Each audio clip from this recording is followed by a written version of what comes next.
What if I told you that the very thing you've been chasing, the one force you thought would change your life forever, is actually the same thing holding you back? I'm talking about motivation. That rush, that electric surge of energy when a new dream hits your heart. When you start something fresh, a business, a goal, a plan, and you feel unstoppable.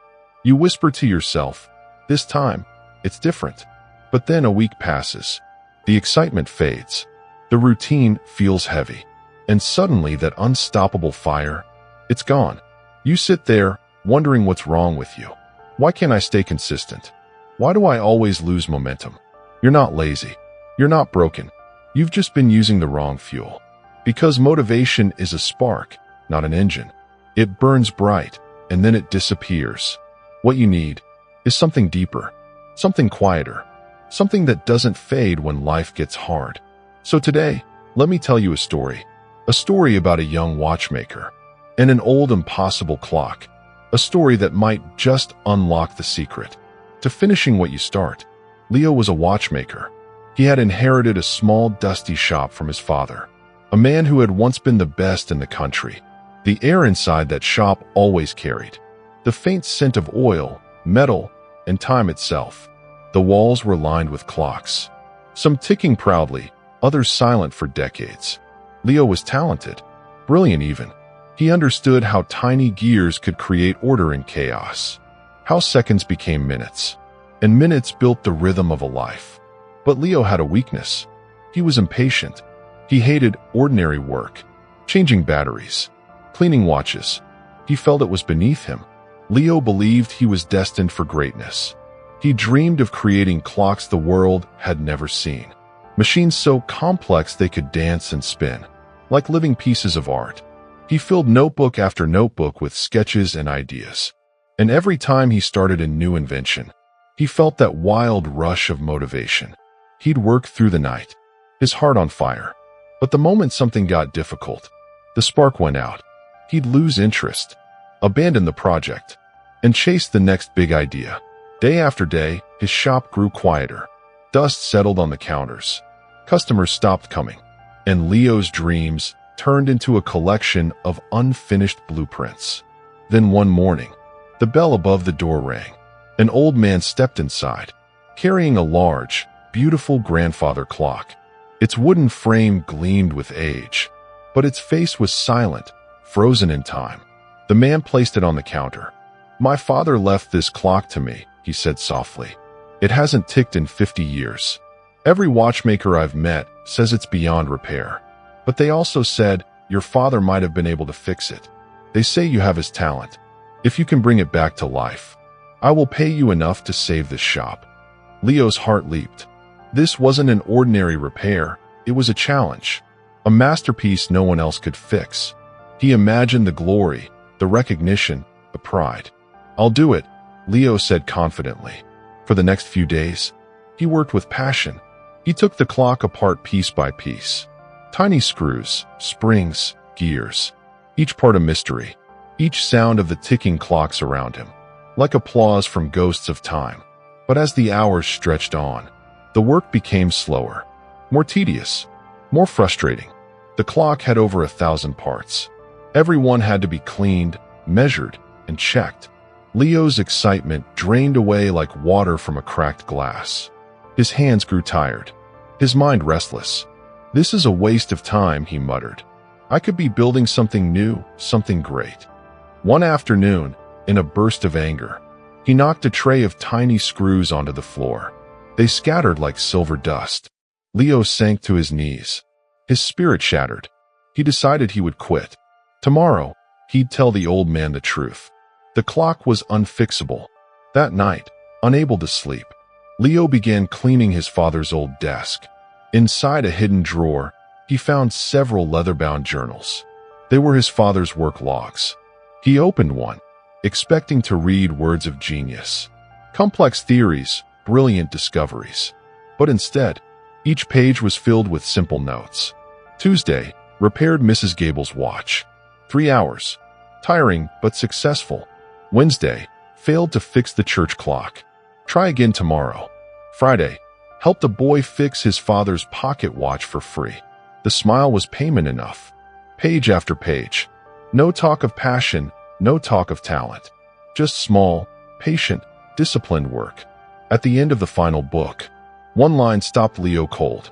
A man who works only when he feels inspired will have many beginnings, but no endings. A clock does not tick because it is inspired. It ticks because it is built correctly, 1 second at a time. Leo closed the journal and sat in silence. He finally understood. His father's greatness wasn't in his inspiration.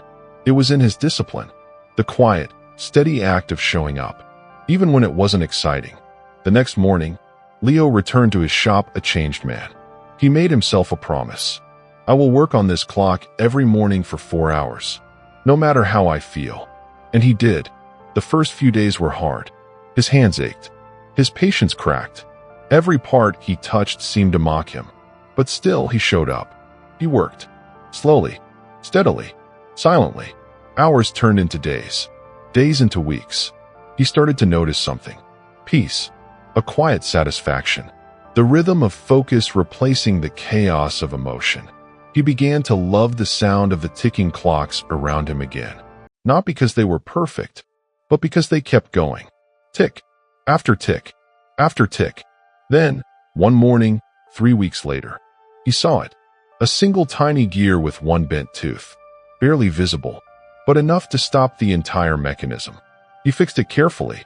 Then, with trembling hands, he reassembled the clock, one piece at a time, until, finally, he hung the pendulum back in its place. He gave it a gentle push, and stepped back. For a moment, silence. Then, tick, tock, tick. The sound filled the room like music. Leo smiled, tears in his eyes.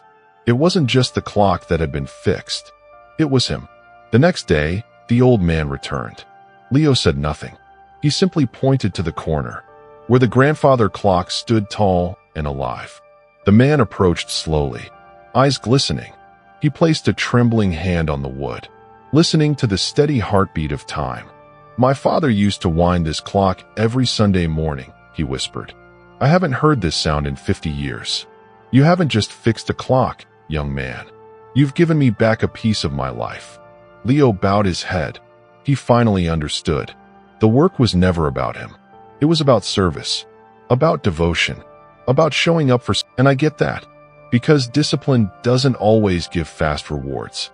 Sometimes, it feels like the world ignores your effort, like you're pushing a mountain that never moves. But listen carefully. Progress is not always visible. Just because you can't see growth doesn't mean it's not happening. When a seed is planted, it spends weeks hidden underground before it breaks the soil. It's growing roots, strong enough to hold the weight of the tree it's meant to become. And that's what your discipline is doing right now. Every unseen effort, every silent hour of work, every moment you resist giving up, you're building roots. Roots that will hold you steady when life's storms try to break you. Let's go back to Leo one last time. Months after fixing the old man's clock, word began to spread about his work. People traveled from distant towns to see the young watchmaker, who could heal time itself. But here's the thing. Leo no longer cared about fame. He no longer chased motivation or applause. He found peace in his craft, in the quiet tick of every clock, each one whispering the same truth. Keep going.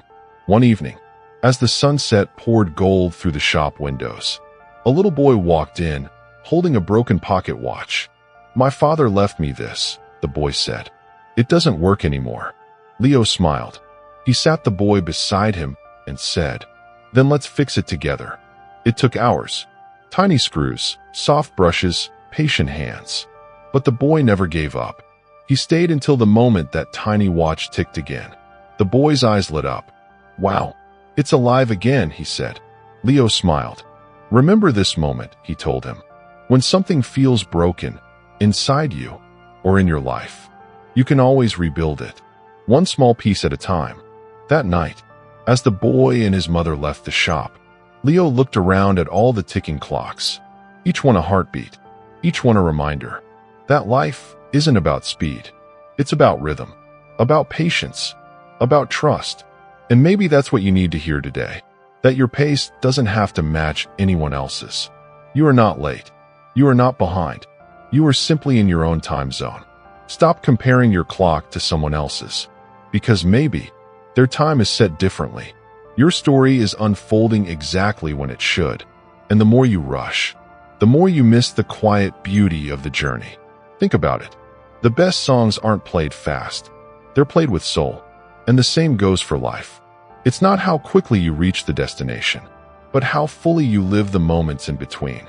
So slow down, breathe, let time be your teacher, not your enemy. Because one day, you'll look back and realize all those slow seasons were actually the years that shaped you. The truth is, the world doesn't need more people chasing hype. It needs more people building quietly. It needs more people who show up, who honor their craft, who live with patience and purpose. Be one of them. Be the person who keeps going, long after everyone else stops. Be the watchmaker in your own story. Fix what's broken. Restore what's forgotten. And when the world says quit, let your steady heartbeat answer back with a single sound. Tick, tock, tick. Because the moment you decide to keep going, you've already won. So if today is heavy, if your dreams feel far, just remember this. Every great life story started small. Every mountain was climbed one step at a time. And every clock, no matter how silent, can tick again if someone cares enough to repair it.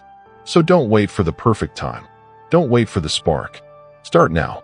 Start slow, but start. And one day, you'll look around and realize that the life you were chasing has quietly become the life you are living. 1 second, 1 minute, one beautiful day at a time. So stop waiting to feel ready. Stop waiting for the spark. Show up, do the work, and trust that, one day, your clock will start ticking too. This is your moment. Don't waste it waiting for motivation. Build your discipline, protect your peace, and never stop becoming the person you were meant to be. If this story moved you, like, comment, share. Subscribe to Stoical Mentors. And remember, don't chase motivation, build discipline, and watch your life begin to tick, 1 second at a time.